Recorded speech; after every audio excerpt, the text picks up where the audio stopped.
Shifting focus to the poll-bound state of Rajasthan, as ahead of the elections in Rajasthan, Congress has released its first list of candidates. Sachin Pilot will be fighting from Tonk, whereas Chief Minister Ashok Gehlot will fight from Sadarpura. Senior Congress leaders like Shanti Dhariwal, Mahesh Joshi and Lal Chand Kataria's names were seen missing from the list. BJP has attacked Congress over the release of candidates list now.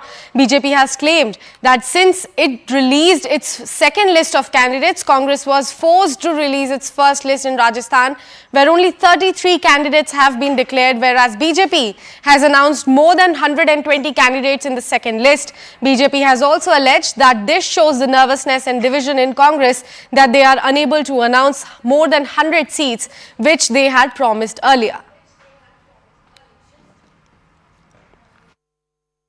Bharatiya Janata party के 125 योद्धा इस लोकतंत्र युद्ध में कांग्रेस को चुनौती दे रहे हैं।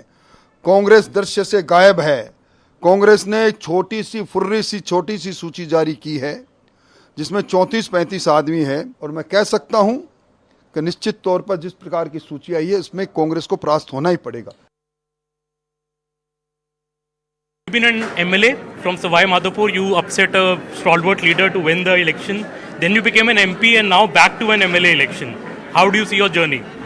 I think it's a great journey, great experience, and I'd like to thank our Honorable Prime Minister, also our National President. अब मेरी जितनी भी जीत हुई है, अब तीसरा चुनाव है, मैं पूरा जो क्रेडिट है मेरे कार्यकर्ताओं को देती हूँ और भारतीय जनता पार्टी के सारे जितने पदाधिकारी कार्यकर्ता जिन लोगों ने उन्होंने मेहनत की, बूथ से पन्ना प्रमुख से लेके ऊपर तक, सब उनकी मेहनत की वजह से मैं दोनों चुनाव जीती हूँ और आज भी मैं उन्हीं की मेहनत से इस चुनाव को जीतूंगी। प्रियंका गांधी जी कल दौसा में थी और उन्होंने काफ़ी बातें कही। ये कहा कि बीजेपी का तो सीएम फेस ही मालूम नहीं है।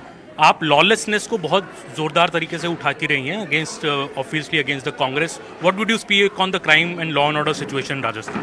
It is pathetic. It is a shame that so much crime. There is absolutely no law and order in Rajasthan, and crime against women is become so rampant कि रोज़ाना कम से कम reported घटनाएं 20 हैं, reported घटनाएं रोज़ाना की।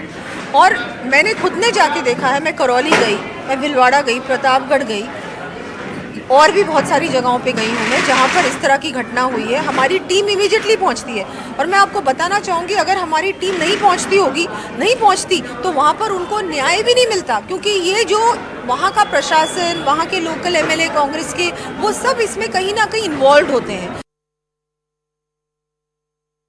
राजू जी, बीजेपी जो ये चुनाव लड़ रहा है इस बार, अशोक गहलोत जी की सरकार है। अशोक गहलोत जी तो कह रहे हैं कि हमारी सरकार बहुत मजबूत है। आपको क्यों लगता है कि बीजेपी ही ये चुनाव को जीतेगी? देखिए, संकल्प पत्र अभी तक आया नहीं है, उसमें जो कमिटमेंट बीजेपी की रहेगी वो उसको निभाएंगे। बट लॉलेसनेस जितनी है, लॉ एंड ऑर्डर सिचुएशन में राजस्थान कहाँ गया, महिला अत्याचार में कहाँ गया, ये चीज़ें देखने के बाद ज़्यादा कुछ कहने की आवश्यकता नहीं है।